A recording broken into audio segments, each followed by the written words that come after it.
Hi, I'm going to be doing day 22 of the Marian Consecration. During this fourth and final full week, we'll be focusing on the example and words of another great teacher of Marian Consecration, Saint Pope John Paul II. The most Marian Pope, as he's been called, profoundly deepened the Church's understanding of Marian consecration.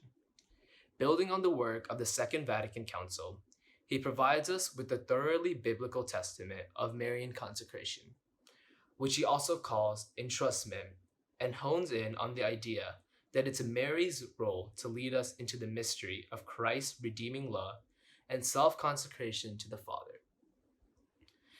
Mary's gift of mercy.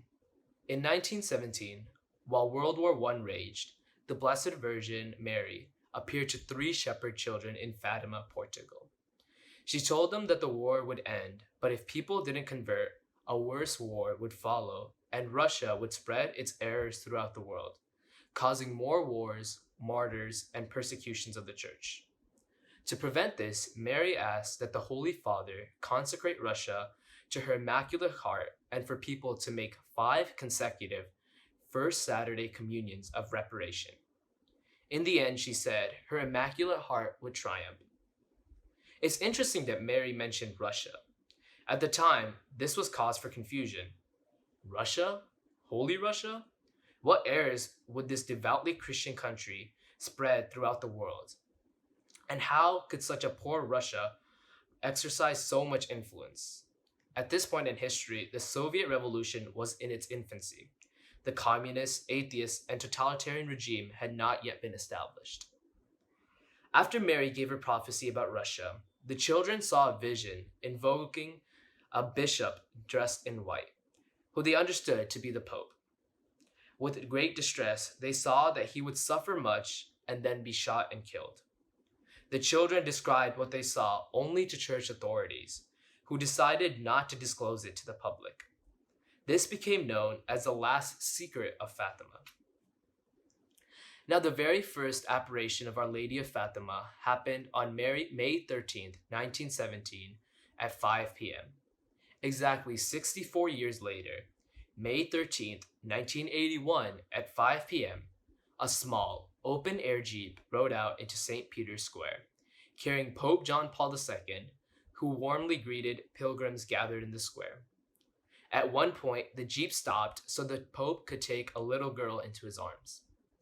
After he gave her back to her jubilant parents, the jeep continued on its way through the sea of waving, cheering pilgrims.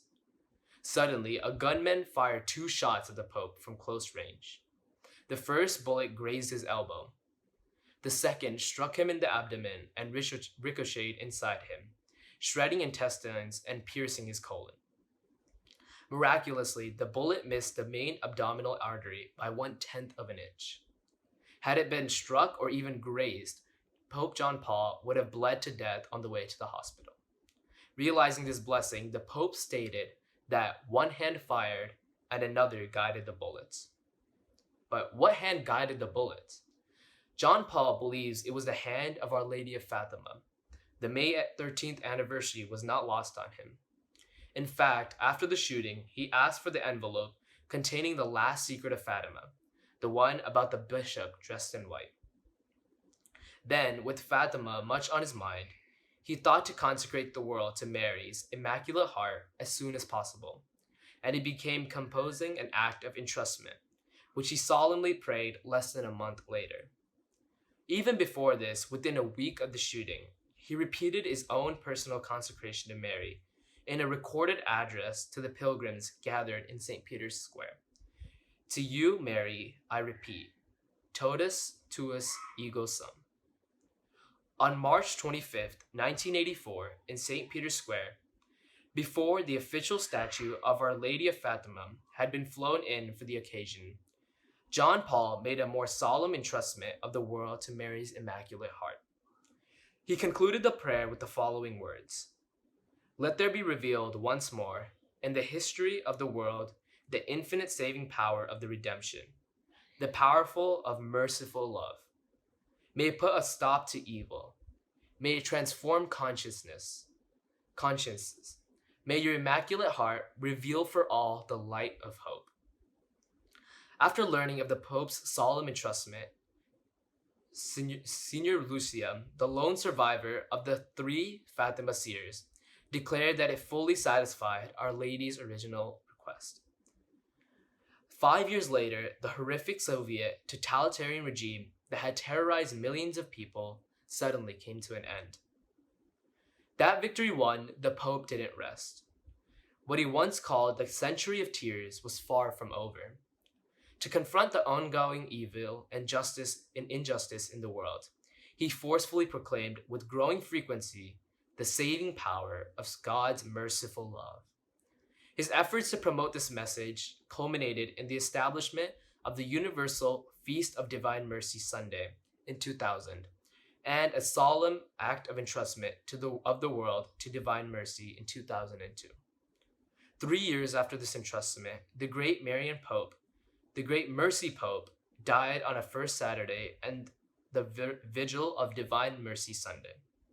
Mary had saved his life at the dawn of his pontificate, so that through him, her divine Son could lead the Church to the victory of mercy and the triumph of her Immaculate Heart. What struck out most to me was the fact that through this apparition to Fatima, almost 70 years later, the Pope himself would be saved through the saving grace of merciful love, and through the prayers of so many people around the world, through Mary's request, this one Pope who would later glorify Mary greatly and exalt her divine Son through her Immaculate Heart, was able to fulfill his mission. And even with the victory over the Soviet regime and his survival, his miraculous survival, he was able to glorify God through Mary and be able to usher this world into a new era of peace. This just really called out to me to show that even though there could be bad things, that God can use them for better purposes. The fact that the bishop dressed in white would suffer much and would have been killed if not for the prayer and intercession of the Blessed Mary, shows how great God is and how he can use all these horrible and negative circumstances for his greater glory. And even in our present times with coronavirus and the fact that we can't go out or see our friends or go out, God can be able to use this for his own glory and be able to exalt himself through many other factors, such as being able to watch daily mass at home and being able to spend more time to him without all the distractions of day-to-day life. So with that, I conclude with today's prayer. Come, Holy Spirit, living in Mary, have mercy on us and on the whole world.